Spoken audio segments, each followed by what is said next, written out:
하나님의 기뻐하심으로 뜻을 정하여 기도하는 여러분의 모든 소원마다 풍성한 주의 은총과 성령의 역사가 함께 하시기를 축복합니다. 말씀의 제목 같이 나눕니다. 고난을 낭비하지 말라. 고난을 낭비하지 말라. 아멘. 오늘 시편 119편을 중심으로 해서 고난이 주는 유익이 무엇인가를 살펴보면서 다시 한 번 더 말씀을 잘 붙들어서 여러분의 신앙도, 여러분 가정도, 또 여러분의 범사도 다시 깨어나고 소생됨을 입는 귀한 은혜가 있길 축복합니다. 여러분 좋아하는 그 KFC라고 하는 프라이드 치킨이 있습니다. 아마 이 이야기를 많이들 기억하실 겁니다. 그 앞에 가면 하얀 양복을 입은 할아버지가 지팡이를 들고 이렇게 서 있어요. 우리 현빈이 봤니 그거? 그래요. 맛있어 맛없어? 한 번도 먹어본 적 없어. 오늘 엄마한테 가서 그걸 사달라고 그래. 그래서 그 하얀 할아버지가 서 있는 데 가서 그 치킨이 뭔지를 먹고 싶다고 그러면 엄마가 사줄 거예요. 그 치킨집 프랜차이즈를 시작했던 분이 누구냐면 샌더스라고 하는 분인데, 그분 이야기를 좀 들으면서 오늘 예배의 시작을 열려고 합니다. 6살 때 아버지를 잃었습니다. 그리고 동생 둘을 책임져야 될 가장이 되었어요. 근데 12살 때 어머니마저 재혼하자 그 생애가 파란만장하게 힘들고 어려워졌습니다. 65세가 될 때까지 힘들고 어려운 삶을 살면서 간신히 모든 또 재물을 모으고 이렇게 살다가 그때 65세에 파산이 된 거예요. 여러분 생각해 보세요. 젊을 때 그러면 다시 재기할 수 있겠지만 65세 때 파산이 됐다는 건 거의 삶의 희망이 거의 다 끊어진 거나 다를 바가 없습니다. 그 상황이 되자 아내가 떠나고 심지어 아들마저도 사망하는 슬픔 가운데 빠지게 됩니다. 그 충격으로 인하여 정신병이 왔어요. 이 정도 상황이면 거의 인생의 밑바닥까지 내려간 겁니다. 수백만 달러의 빚을 지고 병원에 입원을 하고 맙니다. 이제는 내가 죽는 일밖에 남지 않았다고 죽음을 선택하려고 그 생각을 갖고 밤늦게 병원을 몰래 나왔는데요. 근데 어디선가 찬송가 소리가 들립니다. 우리가 부르고 있는 찬송가 382장입니다. 너 근심 걱정 말아라 주 너를 지키리 주 날개 밑에 거하라 주 너를 지키리. 이 찬송이 막 들려오는데요, 그게 찬송 소리가 마치 하나님께서 자신의 그 상한 마음을 위로하시면서 꼭 안아주는 느낌을 받았답니다. 그 한 나이 드신 어느 부인이 찬송하는 그 소리를 들으면서 갑자기 이 샌더스 이분의 마음이 뜨거워지기 시작했어요. 그리고 교회를 찾아가 그 바닥에 엎드려서 통곡하며 기도를 합니다. 자신이 살아온 날을 되돌아보며 회개 기도를 드렸대요. 그리고 나서 예수 그리스도에 대한 뜨거운 영접이 그때 그 기도 속에서 마음속에 확증이 되자 그렇게 무거웠던 마음, 죽으려고 했던 마음이 싹 가시면서 마음의 평안이 찾아오더랍니다. 그리고 이렇게 결심합니다. 내가 죽을 것이 아니라 다시 새롭게 시작해보자. 다시 새롭게 시작해보자. 65세 그 나이에 다시 시작해보려고 마음을 갖는데 가진 돈이 하나도 없기 때문에 처음 시작한 일은 쓰레기를 수거하는 일부터 시작을 했답니다. 그렇게 일을 시작해서 거기서 번 돈을 가지고 통닭집을 운영하면서 서서히 어떻게 치킨을 만들까 이걸 연구하기 시작했대요. 근데 주님을 만나고 나서 하나님께서 지혜를 주시자 거기에 대한 새로운 아이디어가 떠올랐는데 당시로서는 조금 획기적인 방법이었죠. 닭을 튀기는데 여기에 한 11가지 이상의 양념을 통해서 다양한 맛을 낼 수 있도록 이렇게 방법을 연구하여서 그걸 가지고 판매할 수 있는 곳을 찾아다니면서 그걸 시작을 했다는 것입니다. 이렇게 해서 이제 KFC라고 하는 이 브랜드가 창업이 되기 시작했고, 이게 이제 프랜차이즈점으로 나타나기 시작하더니 이게 전 세계로 퍼지기 시작하여서 이제 뭐 말할 수 없는 억만장자가 되는 거죠. 엄청난 돈을 벌었어요.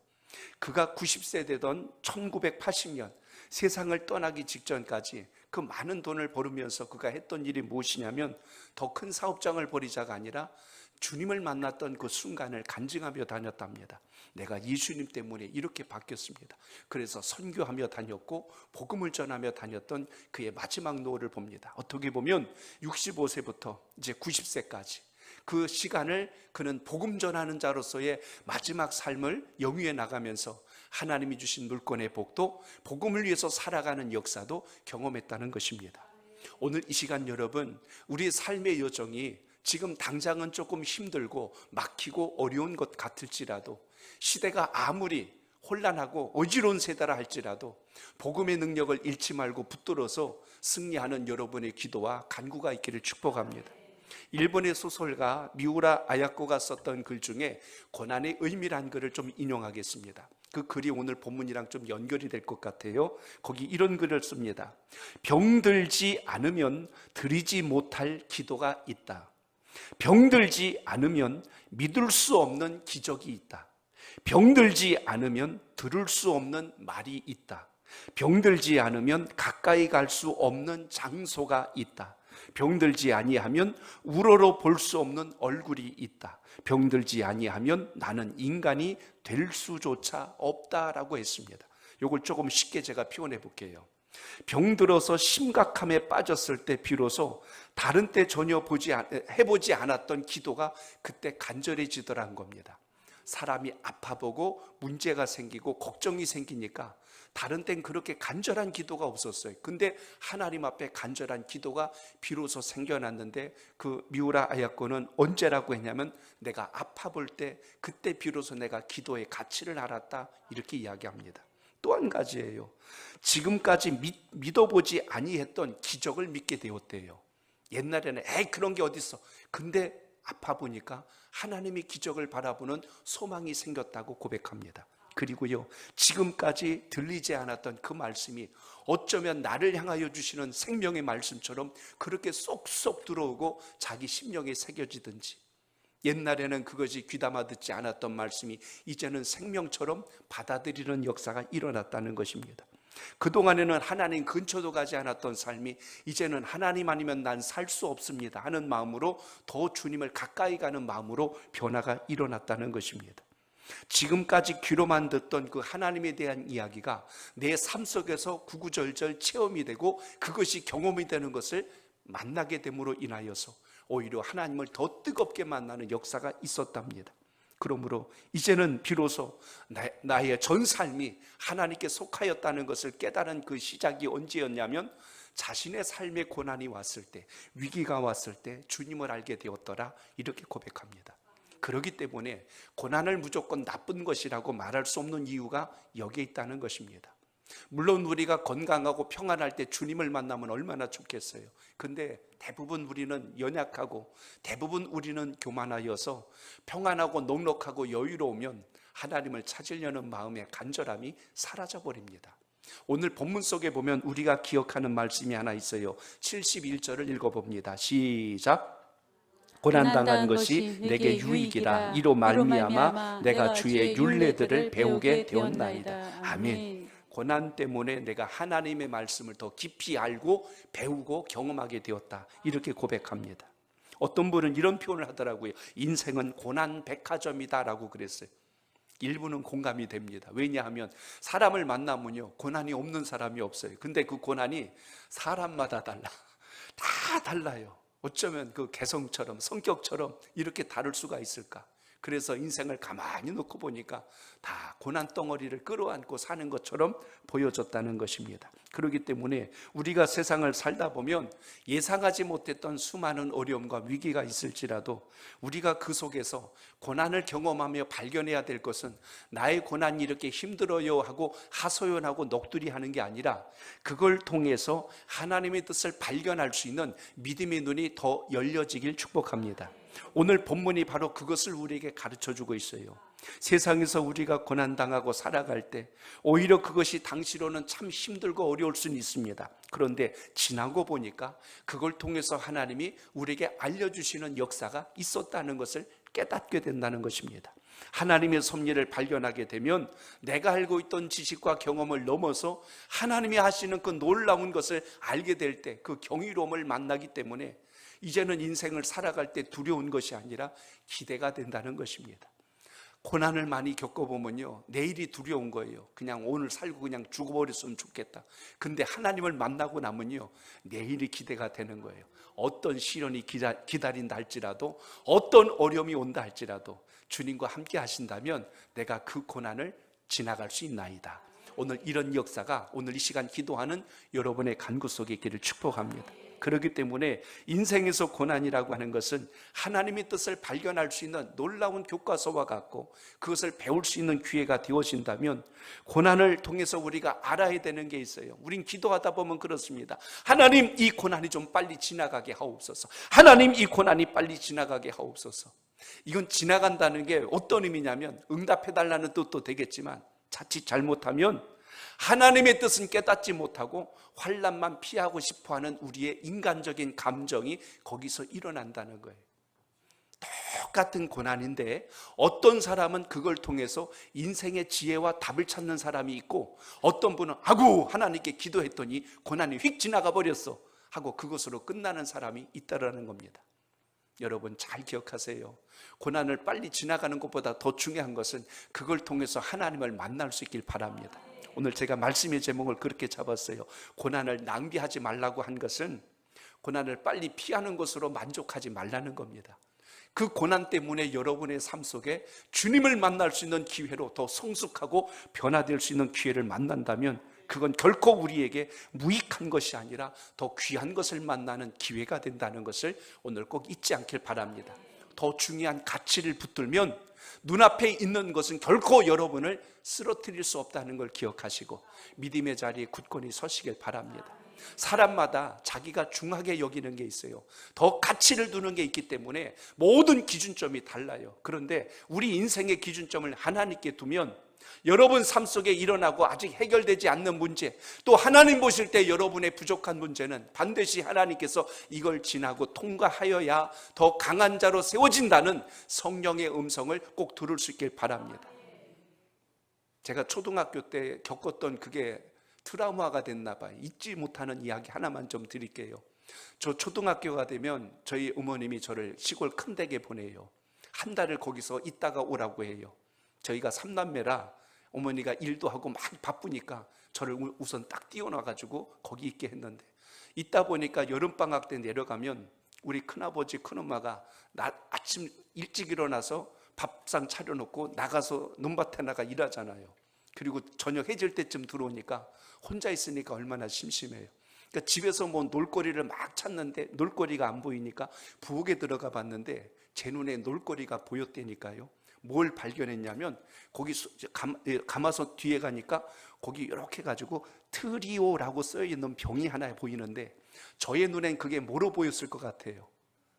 식용유? 아니요, 큰일 나죠. 물총으로 보였어.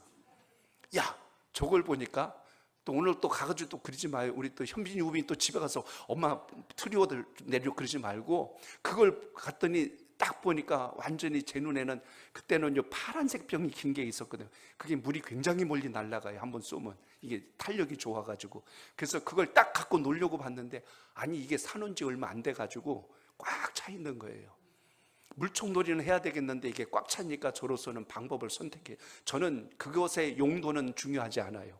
저의 필요가 중요한 것이. 그러니까 물을 사람도 없으니까 제가 결정을 해야 돼. 그래서 뒷마당에 나가서 그걸 그냥 땅에다 다 쏟아 버렸어요. 그래서 필요한 게 생겼어요. 물총이 생겼어요. 그래서 물을 담아가지고 얼마나 신나게 놀았는지 몰라요. 근데 그 충격이 왜 컸냐면 저녁에 우리 큰어머니가 들어오셨는데 저는 우리 큰어머니가 그렇게 화내는 거 처음 봤어요. 아이고 이쁜 내 새끼, 맨날 그랬던 분이 준내 이놈의 새끼 하면서 그냥 갑자기 욕설이 나오더니 갑자기 눈에서 레이저가 나가는 것 같더니 난리가 났어요. 지금이야 슈퍼에 가면 널려있는 게 트리오인데 그때 당시에는 이 물건 하나가 치약 하나도 그렇게 귀했던 시대거든요. 특히 시골 동네에서 그 경기도 용인군 남사면 원암리 137번지는 슈퍼도 없는 데예요. 거기는 읍내 나가야 돼. 오산까지 나가야 되는데, 그러니까 그걸 어떻게 구해오겠어요. 그러니까 난리가 난 거예요. 이놈의 자식이 어디다 버렸냐고. 저 뒷마당에 큰어머니가 가들 깜짝 놀랐어요. 손으로 흙을 파가지고 그걸 다시 주워 담는 거예요. 그릇에다가 다 담아가지고 그걸 다시 쓰시려고. 그때 제가 알았어요. 나의 필요와 우리 큰엄마의 필요는 다르구나. 나는 용기가 중요했고 우리 큰어머니는 내용물이 중요했어요. 제가 왜 말씀드리냐면 여러분 삶 속에 고난이 오고 시련이 올 때 그것만 집중해서 고민하지 말고 하나님이 그걸 통해서 여러분에게 뭘 하시려고 하는지를 발견하는 지혜가 있길 축복합니다. 그걸 모르면 고난을 낭비하고 끝난다니까요. 아프고 끝나버리면 안 되잖아요. 왜 아파야 하는지, 이걸 통해서 주님은 뭘 주시려고 하는지, 그걸 만나기 전까지는 우리의 삶이 달라질 수가 없다는 것입니다. 그렇기 때문에 오늘 본문을 통하여 우리가 깨달아야 될 게 있어요. 그것은 고난은 반드시 뭐가 온다? 끝이 온다는 거예요. 자, 따라합니다. 고난은 반드시 끝이 있습니다. 이걸 모르면 고난 속에서 나는 죽는다고 아둥바둥하고 힘겨워만 합니다. 마치 고난은 터널과 같아요. 그래서 지나갈 때는 힘들고 어려운데 그 뜻을 깨닫고 그 의미를 발견하는 순간 우리 삶이 얼마나 더 가치 있고 성숙해지는가를 비로소 알게 된다는 것입니다. 그렇기 때문에 하나님께서 열어주시는 길이라면 우리가 생각할 때는 평탄한 시온의 대로 그냥 경부고속도로처럼 딱 뚫려 있으면 좋겠는데 하나님이 여시는 길 가운데 때로는 거친 길도 있고 험한 길도 있고 때로는 돌아가는 길도 있을 때가 있다는 것입니다. 그래서 그 모든 길이 다를지라도 중요한 것은 하나님은 지나가게 하신다는 겁니다. 통과하게 하신다는 거예요. 그러므로 우리는 고난 속에서 멈춰 있으면 안 된다는 겁니다. 고난에 멈춰 있는 걸 누가 좋아하냐면 마귀가 좋아해요. 그러나 하나님은 이것을 주님 뜻 안에서 지나가기를 원하십니다. 그냥 빨리 통과하는 게 능사가 아니라 하나님의 뜻을 발견하며 지나가면 이게 능력이 되거든요. 여러분의 재산이 된다는 것입니다. 그래서 오늘 말씀 통하여 다시 한 번 더 하나님을 더 강력하게 붙드는 믿음의 지혜가 여러분 삶 속에 있기를 바랍니다. 집에 잘 갖다 보관해 놓은 하늘을 나는 연도 좋지만 바람을 타고 나르는 연을 볼 때 훨씬 더 멋지고 아름답습니다. 연이 잘 나르려면 바람을 맞아야 올라갑니다. 땅바닥에 앉아 있으면 아무 일도 안 일어나죠. 팽이도 돌 때 딱 일어설 수 있는 것처럼 우리의 인생도 움직이고 있을 때 하나님의 뜻도 발견하고 주님의 섭리도 깨닫게 된다는 사실입니다. 그렇기 때문에 우리에게 어려움이 오고 고난이 올 때 필연적으로 우리가 해야 될 게 있어요. 움직여야 돼요. 그 움직이는 걸 저는 이렇게 표현합니다. 따라합니다. 기도. 한 번 더요. 기도.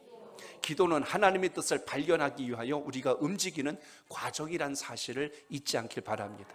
예수 믿는다, 그럼 기도하는 사람이다, 이렇게 연결됩니다. 그러므로 하나님의 사람이요 주님의 일꾼이요 하나님의 청직이라면 기도는 시켜서 하는 게 아니라 체면 때문에 하는 게 아니라 주님 앞에 당연히 마땅히 구해야 될 믿는 자의 자세라는 걸 잊지 않길 바랍니다.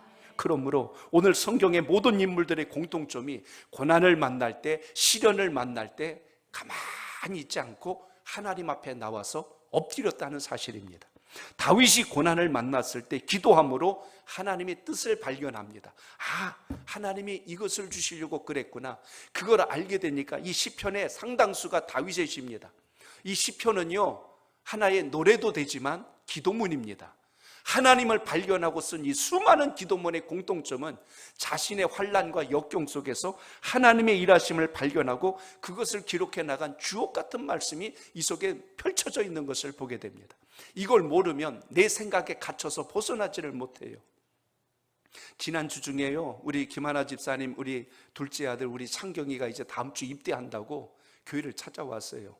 오랜만에 만났어요. 참 반가웠는데 우리 창경이가 이제 마지막 축복 기도를 받고 이렇게 가려고 하는데 질문을 하나 던지는 거예요. 목사님, 사모님, 제가 궁금한 게 하나 있어요. 그래서 뭐가 궁금하냐 그랬더니 하나님이 유일신이라는 걸 어떻게 믿어요? 라고 하는 거예요. 굉장히 철학적이고 어려운 질문을 갑자기 하는 거예요. 이제 기도 다 끝나고 보내려고 했는데 갑자기 이제 신학 강론이 시작될 분위기를 펼쳐놔 버린 거예요. 근데 그동안에 나중에 사정을 보니까 창경이가 이 질문을 어머니하고 많이 의논했는데 김하나 집사님이 대답하기가 상당히 난감했는데 이게 중학교 2학년 때부터의 질문이요. 하나님은 도대체 왜 유일신이 되어야 하느냐? 왜 하나님만 믿어야 된다고 자꾸 강요하느냐? 이렇게 함으로 인한 갈등이 쌓였는데 이게 이제 군 입대를 앞두고 갑작스럽게 질문을 던져서 저는 성경 구절 2개를 알려줬어요. 요한복음 14장 6절에 보면 우리 예수님께서 하신 말씀이 있다. 내가 곧 길이요 진리요 생명이니 나로 말미암지 않고는 아버지께로 올 자가 없느니라. 사도행전 4장 12절에 보니까 천하의 구원 얻을 만한 다른 이름을 우리에게 주신 일이 없다. 그래서 예수 그리스도를 통하여 하나님을 만나는 게 참된 길이다. 근데 반만 끄떡거리는 거예요. 그 나머지 반에 대해서 우리 제 아내가 옆에서 또 설명하는데 삼위일체의 강의가 시작이 됐어요. 하나님은 어떤 분이시고 예수 그리스도는 우리가 어떤 분이시고 성령님은 지금 무슨 일을 하시는지 이거를 쫙 설명해 놨더니 창경이가 이제는 고개를 완전히 끄떡, 이제는 좀 알겠어요 그러는 거예요. 제가 이제 뭔가 알겠대. 아니 그럼 그전엔 몰랐다는 것인가? 근데 알았다면서 얼굴에 화색이 도는 거예요. 이제 근심한 걸 알았대요. 그리고 돌아가서 이제 기도를 해주고 군복 뭐 잘하고 건강하게 오라고 해서 끝난 줄 알았는데 집으로 제 아내에게 김하나 집사님이 문자를 보냈대요. 뭔 문자가 왔냐 그랬더니 창경이가 집에 가더니 그러더래요. 엄마 아유 내가 지금 이걸 가지고 얼마나 많이 고민을 했는지 애진장 빨리 가서 목사님 사모님한테 다이렉트로 물어보면 간단하게 해결될 걸 내가 왜 이렇게 오랫동안 끙끙 앓면서 왔는지 굉장히 힘들었었다고 그 이야기를 하는 거예요. 그래서 보험은 다이렉트 보험이 좋은 거다. 빨리 왔으면 그 고민 안 하고 이 젊은 청년기를 좀 더 빨리 열심히 신앙했을 텐데 어쨌간에 지금 회복이 돼서 군대 가서 멋진 신앙 가지고 오라고 이렇게 좀 축복하고 안수해 주었어요. 오늘 여러분 모르면 내 생각에 갇혀버리거든요. 내 생각이 전부인 줄 알거든요. 근데 오늘 말씀 속에 보니까 오늘 무엇이라고 고백을 했어요? 고난을 통하여 뭘 알게 됩니까? 그걸 통하여 내가 주의 율례들을 하나님의 법도를 깨닫게 되었대요. 그러므로 오늘 시간 여러분 하나님께서 주신 지혜, 하나님께서 주신 명철을 가지고 여러분의 신앙에 승리가 있기를 축복합니다. 성경을 묵상하다 제가 시편 23편 4절에서 오늘 본문이랑 좀 연결해 봅니다. 자, 시편 23편 4절이 이런 말씀이 나와요. 자, 같이 읽어볼까요? 짠 하고 나와야 되는데 시편 23편 4절 제가 읽습니다. 내가 사망의 시작 내가 사망의 음침한 골짜기로 다닐지라도 해를 두려워하지 않을 것은 주께서 나와 함께 하시리라. 아멘. 여기까지만 봅시다.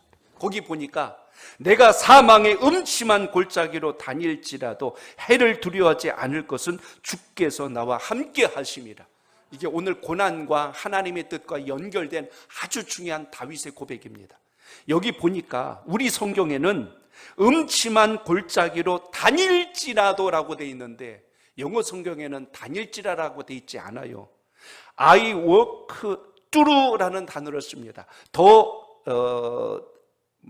darkness, belly라는 말을 썼어요. 거기서 제가 본 게 뭐냐면 이 뚜루라고 하는 단어입니다. 이 단어의 의미는 통과하다란 뜻이거든요. 지나가다란 뜻이에요. 아, 그렇다. 우리는 항상 그냥 그 안에서 다니기만 했는데 영어 성경은 조금 더 원문에 가까운 해석을 보여주었어요. 내가 사망의 음침한 골짜기를 걸어서 통과할지라. 통과한대요. 지나간대요. 그러니까 여러분 우리의 신앙은 고난에 머물러 있는 자가 아니라 거기서 뱅뱅 도는 것이 아니라 여기를 지나가야 한다는 사실을 오늘도 기억하시길 바랍니다. 고난의 시간을 통과하였을 때 그 시간은 힘들어요. 누구나 고난을 좋아할 사람은 한 사람도 없기 때문에 힘들어요. 근데 지나고 보니까 그것이 주는 의미를 알았고 가치를 발견했다는 것을 주목하게 됩니다. 오늘 여러분의 신앙 속에 이 귀한 시간에 기도할 때에 여러분 삶 속에 있는 위기를 뛰어넘을 수 있는 기회가 되시길 바랍니다.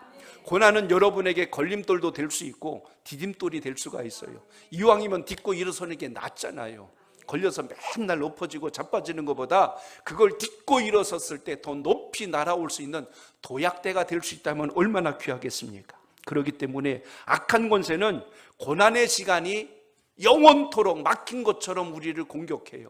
그 안에 우리를 가둬놓고 못 도망갈 것처럼 우리를 압박하는 게 마귀의 역사입니다. 하지만 주님은 어떻게 하셨어요? 그걸 통하여 지나가게 하시고 그 안에서 하나님의 뜻을 발견하도록 우리를 이끄신다는 걸 오늘 믿고 기도하시길 바랍니다. 그러므로 악한 마귀의 속음은 절대로 안 돼요. 악한 마귀의 속음은 절대로 안 돼요. 마귀는 어떻게 한다고요? 고난 속에 우리를 가둬놓고 너는 여기가 끝이야, 넌 여기가 한계야, 넌 여기서 벗어날 수 없어, 계속하여 우리에게 압박을 가하여서 낙심하게 만들고 절망하게 만들고 원망하게 만드는 것이 마귀의 역사라는 것을 우리가 기억하셔야 합니다. 가을이 됐는데 요즘 갑자기 모기들이 막 나타났어요. 그럼 요즘 처서도 지나면 모기 주둥이가 삐뚤어진다고 했는데 요즘 모기들은 주둥이가 싱싱하게 살아가지고 목양실에 앉아있는데 어디서 와서 자꾸 물어대는지 찾으면 없고 근데 자꾸 막 여기저기가 막 물리니까 화가 잔뜩 나 있는데 갑자기 옆에 앉았던 제 아내가 그러는 거예요. 여보 그러면서 왜 그러니까 탁 하더니 뭘 하나 잡아왔어. 이렇게 보더니 여기 봐. 근데 얼마나 기뻤더니 여기 봐, 이거 마귀 아니요? 그러는 거예요. 모기 아니요? 그랬는데 모기란 말이 마귀로 바뀌어버렸어. 마귀 아니요? 그래서 딱 그래가지고 그랬더니 마귀가 이 박수 소리에 놀래가지고 기절을 했는지 이렇게 하고 누워있는 거예요. 한 마리 잡아왔어요. 문득 그 생각이 드는 거예요. 눈에는 안 띄고 자꾸 알짱거리면서 신경 쓰게 하고 힘들게 하고 자꾸 짜증나게 만들고, 그게 마귀 역사라면 이런 걸 예수 그리스도 이름으로 한 방에 끝내버리면 얼마나 좋을까 하는 생각. 그래서 제 아내가 늘 기도하니까 모기도 마귀로 보였어. 그래서 이놈을 그냥 해가지고 단방에 그냥 끝내버렸는데, 중요한 것은 마귀의 생각과 주님의 생각이 다르다는 걸 기억하시길 바랍니다. 그래서 여러분 정신을 바짝 차리고 주님 앞에 있을 때 여러분 산다는 거예요. 우리 속담에 그런 말이 있죠. 호랑이에게 물려가도 몸만 차리면 된다? 정신만 차리면 된다. 근데 마귀 쉬운 사람들은 이렇게 이야기해요. 시험 든 사람들은 이렇게 이야기합니다. 호랑이에게 물려가도 정신을 바짝 차리면 산채로 잡아먹혀 고통을 당한다 그래. 근데 그거는 잘못된 얘기예요. 하나님의 사람은 물려서 정신을 못 차리는 게 아니라 그럴지라도 하나님 주신 걸 붙들고 가면 결코 실족하지 않는다는 걸 잊지 않길 바랍니다. 그래서 여러분 어떤 힘든 일 만나도 포기하지 않고 잘 견디시면 반드시 하나님께서 그 속에서 뜻을 알려주시고 더 선한 길을 여신다는 걸 꼭 기억하시길 바랍니다. 왜냐하면 여러분이 하나님의 사람, 천국 백성이기 때문에 그래요. 부모도 자식에게 좋은 걸 주시는데 어찌하여 하나님의 백성들이 고통하고 아파하는 것을 내버려 두실 하나님이 아니라는 것입니다. 그렇기 때문에 마귀의 속임에 넘어가면 안 된다는 겁니다. 인생의 단맛, 쓴맛 다 본 사람들이 위기를 만날 때 어떤 게 올까요? 그거 나도 경험해 봤어요. 견뎌보고 경험해 본 사람은 또 다른 위기가 와도 버텨낼 힘이 있는데, 경험해 보지 못한 사람은 그것으로 인한 두려움 때문에 미리 주저앉아 버립니다. 일은 시작도 안 됐는데 미리 체념하고 넘어진다는 겁니다. 그렇기 때문에 인생을 살다 보면 배신을 당할 때가 있어요.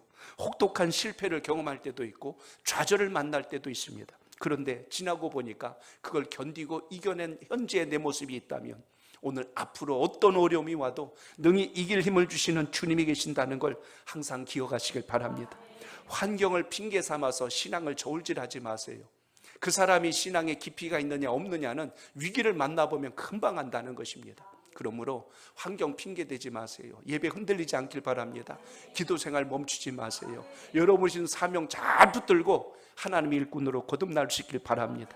자, 오늘 본문 67절을 보세요. 67절 시작. 고난당하기 전에는 내가 그릇 행하였더니 이제는 주의 말씀을 지키나이다. 아멘. 자, 저를 따라합니다. 고난은 말씀을 향한 통로가 됩니다. 말씀을 향한 통로가 아멘. 됩니다. 그렇구나. 오늘 여기 말씀한 게 뭐예요? 고난 당하기 전에는 내가 잘못된 길로 갔는데 이제는 주의 말씀을 지키나이다. 시련과 고난을 만나고 나니까 이제는 말씀밖에 내가 살 길이 없다고 확실하게 붙드는 것을 보게 됩니다. 세상에 고난을 좋아할 사람 정말 없어요. 그런데 고난에 대한 이해가 없으면 거기서 벗어나지를 못한다는 것을 이 대목에서 보게 됩니다. 고난 중에 있는 어느 성도분들은 그런 이야기를 해요. 하나님, 목사님, 정말 나름대로 나도 열심히 살아봤어요. 말씀 지키려고 살아봤고 헌신도 하고 기도도 했는데 왜 저에게 자꾸 이런 고난을 주십니까? 하고 이렇게 원망으로 바뀌어버리는 걸 보게 돼요. 그러니까 여러분, 하나님이 주시는 건 우리에게 독을 주시는 분이 아니라 더 우리를 강하게 하여 귀한 것을 부으시는 하나님의 뜻이 있다는 걸 오늘도 잊지 않길 바랍니다. 가끔 제가 군대 얘기하잖아요.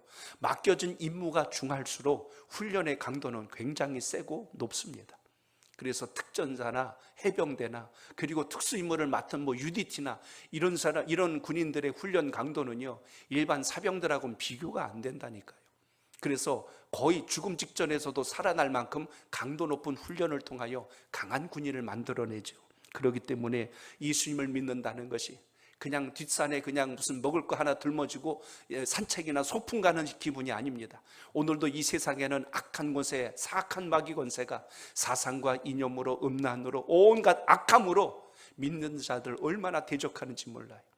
지난 수요일 날 한글날 맞아서 제가 그런 말씀 드렸어요. 우리 자녀들이 문장 독해력이 굉장히 약해졌다고 했잖아요. 그 가장 큰 원인이 어디에 있어요? 스마트폰이에요. 두말할 거 없습니다.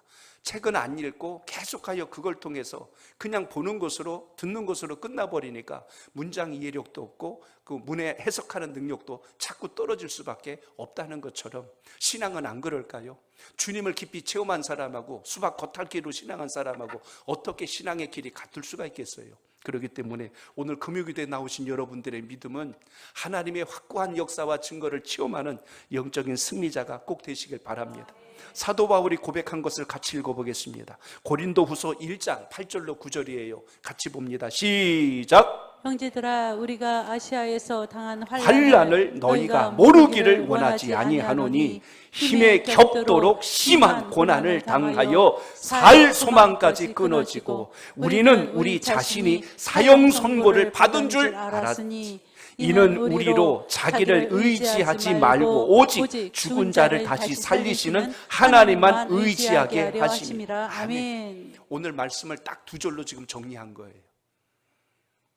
아시아 지역에 가서, 소아시아 지역에서, 지금의 그 투르키의 지역, 이쪽 지역에 가서 복음을 전할 때 환난 당한 걸 너희가 모르지 않기를 원한다. 그때 내가 당한 고난을 생각하면 살 소망까지 끊어졌다. 그때 나는 완전히 사형 선고 받은 줄 알았다.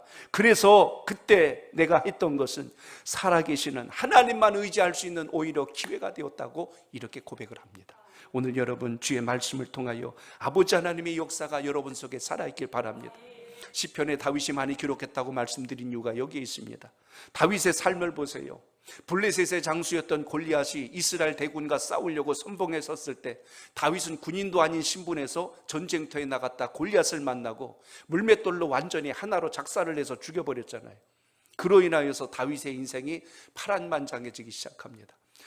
적장을 쓰러뜨렸으니 이제는 승리만 있고 기쁨만 있고 감사한 일만 넘칠 줄 알았는데 이게 웬걸이요. 사울왕이 시기하고 질투하여 자기를 죽이려고 할 줄 누가 알았겠어요?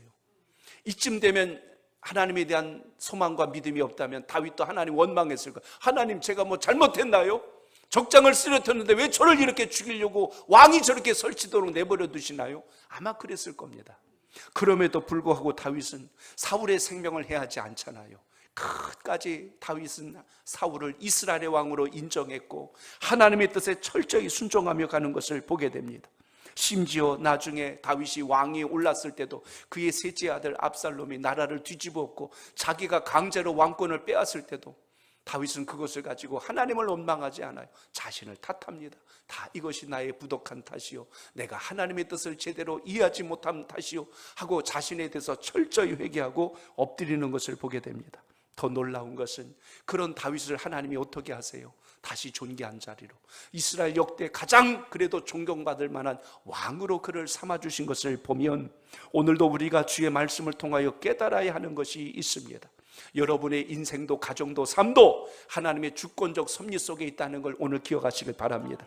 시편 119편 81절에 보니까 거기 이렇게 말씀합니다. 같이 읽어볼까요? 시작. 나의 영혼이 주의 구원을 사모하기에 피곤하오나 나는 주의 말씀을 바라나이다. 아멘. 여기 피곤하다는 것, 고난 중에 있을지라도 주의 말씀을 사모하다 보니 내가 어려움을 만날지라도 나는 주의 말씀을 끝까지 바라봅니다. 이게 신앙적 기준이란 이야기입니다. 하나만 더 볼까요? 시편 119편 87절 시작. 그들이 나를 세상에서 거의 멸하였으나 나는 주의 법도들을 버리지 아니하였사오니. 아멘. 이게 신앙이고 믿음이에요. 고난이 온다고 고난 묵상하고 앉아있는 게 아니고 말씀을 붙드는 것, 이게 고난을 낭비하지 않는 거예요. 그 고난이 우리를 더 강하게 만드는 기회가 된다고 고백한 것처럼 고난은 성장을 위한 아픔, 마치 성장통과 같아요. 그건 우리가 망하는 게 아니라 더 세워지고 강하게 하기 위한 일종의 잠시의 어떤 통로라는 것을 기억한다면 오늘 주님 말씀 다시 한 번 더 강력하게 붙들어서 승리하는 기도가 있기를 바랍니다. 그러므로 이제 우리가 가져야 될 신앙적 자세를 한 번만 더 같이 고백하겠습니다. 자, 저를 따라합니다. 고난 중에서 마귀에게 틈을 주지 말아야 합니다. 마귀에게 틈을 주지 말아야 아멘. 합니다. 아멘. 악한 영에게 틈 내주지 않길 바랍니다. 그 방법은 말씀 앞에, 기도 앞에 단단히 서는 거예요. 아까 시편 23편 4절 읽었죠? 한 번 더 읽어볼까요? 23편 4절 시작. 내가 사망의 음침한 골짜기로 다닐지라도 해를 두려워하지 않을 것은 주께서 나와 함께 하심이라. 아멘. 아까 앞부분에서 말씀한 것처럼 다닐지라도가 뭐라고요? 거기를 지나갈지라도 우리는 통과하는 겁니다. 그런데 그 다음 문장이 중요해요. 해를 두려워하지 않을 것은 그랬어요. 해를 두려워하지 않는데, 이게 또 문장을 잘못 해석하면 태양을 두려워하지 않는다고 하는데, 여기서 말하는 해는 그 해가 아니고 우리에게 주는 시련과 어려움인데, 영어 성경엔 이렇게 표현합니다. I will fear no evil. 악한 영을 이야기하고 있어요. 바꿔 이야기하면 내가 사망의 골짜기를 지날지라도 악을 두려워하지 않을 것은, 이렇게 이야기합니다. 마귀를, 악한 자를 두려워하지 않는 이유는 우리가 고난의 길을 통과할 때 마귀가 자꾸 나를 어렵게 하고 찝쩍거리고 불순한 생각 들게 하고 낙심하게 만들지라도 오늘 어떻게 했어요? 거기 보니까 주께서 나와 함께 하심이라. 따라합니다. 주께서 나와 함께 하심이라.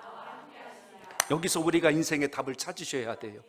고난의 시간은 고난을 붙잡고 묵상하는 게 아니라 주님 붙잡고 동행하시길 바랍니다. 그게 기도하는 시간, 예배드리는 시간, 말씀으로 내 중심을 세우는 시간.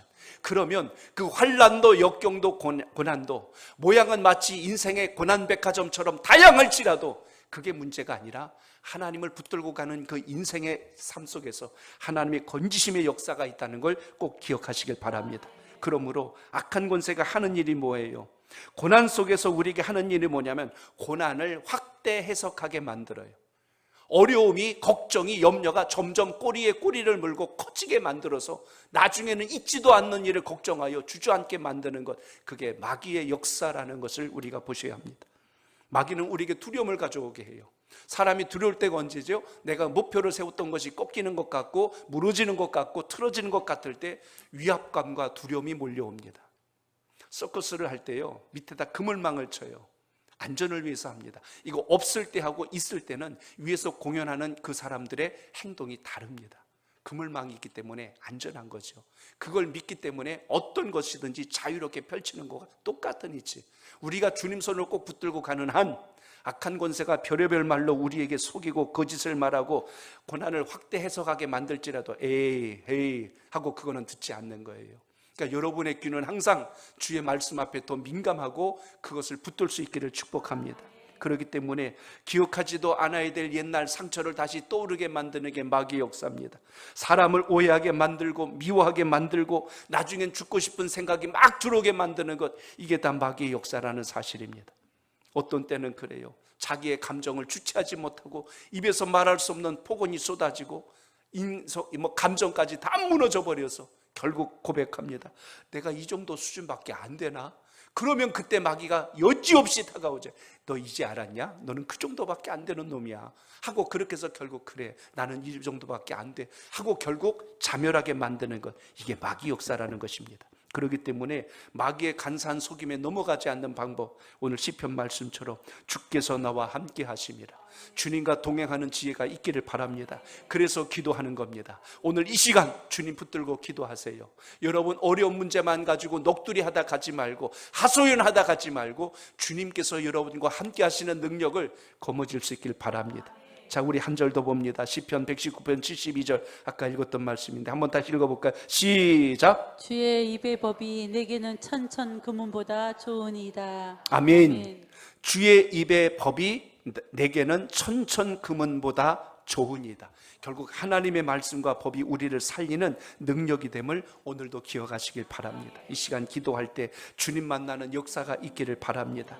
욥기를 보세요. 욥이 뭐라고 고백합니까? 욥기 42장 5절에 보니까 내가 주께 대하여 귀로 듣기만 하였사오나 이제는 눈으로 주를 배움나이다. 옛날에는 그럴 것이다 라는 것으로 알았는데 이제는 내가 직접 체험하게 되니까 주님에 대한 확고한 믿음이 욥의 마음속에 새겨진 것을 우리가 봅니다. 성경의 모든 인물들 보세요. 고난을 그냥 피해간 사람이 있는가 생각해 보세요. 없어요. 한 사람도 없어요. 아브람, 이삭, 야곱, 요셉, 모세, 여호수아, 또 그 위에 쭉 나오는 사무엘, 포함하여서 다윗, 다니엘, 이름만 고명해 보세요. 고난 지나간 사람이 있던가. 근데 이들이 다 그걸 이겨내갔던 순간들이 언제냐면 주께서 나와 함께 하심이라. 그리고 그들은 다 기도하는 인생들을 산 것을 여러분 기억하지 않습니까? 그러므로 이 시간 여러분 하나님의 말씀 앞에 다시 한 번 더 믿음의 중심을 잘 세워서 오늘도 구하는 기도가 주 안에서 선한 응답으로 역사되기를 축복합니다. 미국의 기독교 작가인 필 비한 씨가 쓴 책 중에 고통이라는 선물이라는 글에 나오는 것 좀 인용할게요. 제가 좀 읽어드리겠습니다. 거기 이런 글이 나옵니다. 하나님은 고통을 사용하셔서 우리 삶에서 죄를 제거하시고, 고난을 통해서 뭘 하시냐면 우리의 죄를 제거하신대요. 우리의 헌신을 굳세게 하며 하나님께 의존하게 만드시고 다른 믿음의 사람들과 연합하게 하시고 분별력과 민감성을 주시고 마음을 연단하시고 시간을 지혜롭게 사용하게 하시며 소망이 뻗어나가게 하시고 그리스도를 더 잘 알게 하시고 그리고 진리를 갈망하게 하시고 죄를 회개하도록 이끄시며 슬플 때 감사하는 법을 가르치시고 믿음을 자라게 하시고 성품을 굳세게 하신다. 그러니까 고난을 통해서 주시는 유익에 대해서 쭉 설명한 것 중에 일부를 지금 말씀드립니다. 그냥 하나로 정의하면 고난은 우리에게 유익을 가져오기 위한 수단이 된다는 걸 잊지 않길 바랍니다. 하나님의 목적은 고난이 아니라 그걸 통해서 우리가 저 주님을 뜨겁고 깊이 만날 수 있도록 고난이라는 걸 사용하신다는 걸 기억하시길 바랍니다. 기독교 작가 C.S. 루이스가 한 유명한 이야기는 기억하실 겁니다. 고난을 듣지 못하는 자를 깨우치시는 하나님의 확성기가 고난이라고 했습니다. 그걸 통해서 우리가 주의 음성을 듣는데 오늘 이 시간 여러분 기도할 때 다시 한 번 더 주의 음성이 여러분 삶 속에 새겨지길 축복합니다. 고난이 없는 인생을 살아온 사람을 잘 한번 있다면 생각해 보세요. 그 인생이 매력적인가 보세요. 고난을 다 이겨낸 인생이 훨씬 더 매력적이고 그걸 버텨낸 인생이 훨씬 더 멋진 것을 우리가 볼 수가 있습니다. 그래서 사람의 매력이 있다면 강함과 약함에 대해서 조화를 이루어서 잘 버텨낼 수 있는 힘을 가진 사람. 좀 옆에 계신 분 한번 이렇게 인사해 봅니다. 당신은 참 매력적인 사람입니다. 시작. 아멘. 그래요. 인생을 아무 일 없이 온 사람이 아니라 고난도 역경도 시련도 이겨낼수록 여러분의 인생이 더 가치 있고 매력적인 삶이 된다는 걸 기억하시길 바랍니다. 그러므로 오늘 우리가 어떻게 기도할까요? 오늘 다시 한 번 더 72절의 끝부분을 읽으면서 말씀을 맺고자 합니다. 자, 72절 한 번 더 읽습니다. 시작. 주의 입의 법이 내게는 천천 금은보다 좋으니이다. 아멘. 하나님의 말씀을 주의 입의 법이라고 표현합니다. 오늘 우리가 다시 한 번 더 이걸 잘 붙들어서 승리하는 기도가 있기를 축복합니다. 어느 외국인이 한 그 인터뷰 기사가 있어요. 한국어가 참 재밌대요. 긍정적인 표현을 잘한대요. 영어에는 그런 말이 없는데 한국어는 참 재밌대요. 뭐가 재미냐 그랬더니 이런 겁니다. 외국에서는 그럽니다. 욕을 듣는다, 이렇게 듣는다, 이게 히어리 듣는다고 표현하는데 우리는 언어가 그래요. 욕을 먹었다라고 표현하잖아요. 욕을 먹었다라고 표현합니다. 또 하나가 있어요. 한 골을 해서 한 골을 딱 넣었어. 그 외국은 한 골을 잃었다 그래요. 근데 우리 표현은 이렇게 하잖아요. 한 골 먹었다라고 표현합니다. 또 누가 딱 때렸어요. 한 방 맞았다. 이게 영어식 표현입니다. 근데 우리 한글 표현은 그래요. 한 방 우리는 다 뭐든지 먹는 걸로 끝내버려요. 그러니까 다 먹었다니까 우리 표현이 참 재밌다는 거예요. 다 먹었다는 의미를 생각해 보니까 그걸 다 소화해내고 받아들이고 수용해 버렸다라는 의미로 우리의 언어 구조가 되어 있는 걸 보면서 한국의 언어는 참 긍정적입니다라고 이렇게 표현한 것을 봤습니다. 우리가 속상한 일이 생기고 나쁜 일이 생기면 얻어 터지고 빼앗기는 것이 아니라 우리는 그런 마음을 갖습니다. 내가 욕 먹었지, 하지만 뭐 다시 하나님 계신데 뭐 하고 우리는 뭘 붙드냐면 욕을 붙드는 게 아니고 누굴 붙들어야 돼? 하나님을 붙드시면 됩니다. 고난과 시련이 왔다고 칩시다. 어려움이 왔다고 칩시다. 그것 때문에 내가 이렇게 힘들구나, 어렵구나, 그게 아니라 주님이 계시니까 이것도 이겨낼 수 있어 하는 여러분의 신앙적 자세가 오늘 기도 속에 있기를 바랍니다. 그러면 여러분, 우리가 이 세상을 살아갈 때 가져야 될 가장 귀한 것, 무엇을 내가 먹고 잘 소화하느냐가 중요해요. 어떤 분이 그래요. 밥 먹자 그러니까 밥 안 먹어도 나 배불러 그래. 왜 그러니까 오늘 욕 많이 먹고 나왔어 그래. 그래서 배불르대요. 근데 그 의미는 그렇게 말할 정도면 이미 그거를 이겨낸 거예요. 이겨내지 못한 사람은요, 말도 안 해요. 그런 말 안 합니다. 이겨내니까 되는 거예요. 오늘 금요기도를 통해서 여러분 가져오신 기도가 응답되고 해결되는 역사가 있길 바랍니다. 주여 오늘 응답 먹게 하옵소서. 홍수환 선수가 그랬잖아요. 엄마, 나 뭐 먹었어 그랬어요. 챔피언 먹었어. 우리는 다 먹는 걸로 통하는 나라예요. 그런 이 시간 여러분, 오늘 응답도 드시고 하나님의 역사 안에서 치유도 받으시고 해결받는 귀한 밤이 되시길 바랍니다. 그래서 오늘 여러분 근심 가져왔다면 근심 빨리 빠져나가는 게 중요한 게 아니고 이걸 통해서 주님을 만나야 고난을 낭비하지 않아요. 그걸 통해서 우리 다시 한번 힘있게 일어나는 오늘 금요기도회가 되시길 바랍니다. 여러분 마음속에 오늘 기도 제목이 주님께 다 내어짐으로 하나님의 역사 안에서 승리하는 기도가 있길 축복합니다.